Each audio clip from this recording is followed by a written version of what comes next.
Zika makes microcephaly 20 times more likely. Microcephaly is typically a very rare condition, causing about 7 babies per 10,000 births to be born with undersized heads.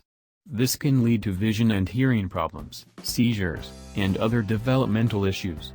But microcephaly was thrust into the spotlight by the Zika epidemic, as one of the birth defects that can happen if a pregnant woman is infected with the mosquito-borne virus.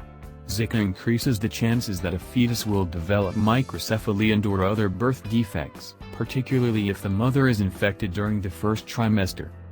New numbers from the Centers for Disease Control and Prevention help quantify that risk. Researchers found that the rate of birth defects in children born to Zika-infected mothers is 20 times higher than normal. The birth defects they looked at included microcephaly as well as eye abnormalities, neural tube defects, and other unspecified central nervous system dysfunctions. The CDC first looked at the prevalence of these birth defects in populations unaffected by Zika, in Massachusetts and North Carolina in 2013, and in 3 counties in Atlanta, Georgia, in 2013 and 2014. These regions were chosen because they were running good population-based birth defect surveillance programs. The prevalence of any of the birth defects in question was 2.86 per 1,000 live births. Microcephaly specifically was 1.5 per 1,000 live births. They then compared these numbers to data from the U.S. Zika Pregnancy Registry from January to September 2016.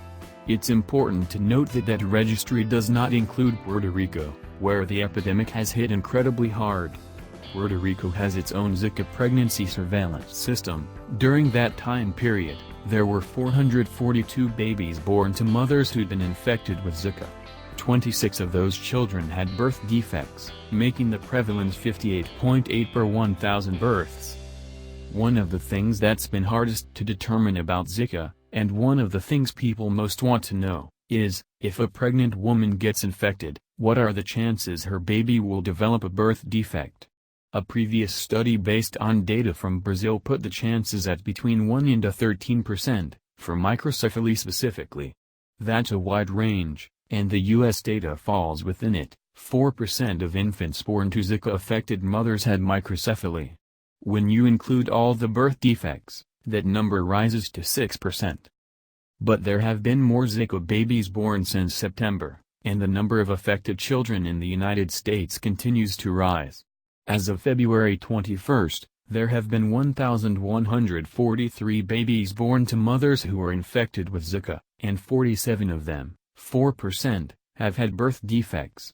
There were also 5 pregnancies where the fetus had birth defects, but the pregnancy was lost.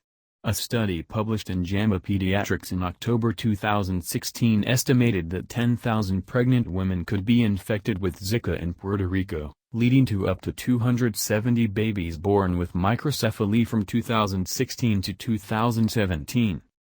This is far from the final count. Zika hasn't gone away, and what's more, children can develop microcephaly as they age, even if they didn't show signs of it at birth. But what's clear is that the generation being born right now in the U.S. will have incredibly, abnormally high rates of microcephaly. Like the fabled butterfly effect, the effects of a simple mosquito bite will reverberate throughout these children's lives. Thank you for every like, share and comment, and don't forget to click the subscribe button to our channel.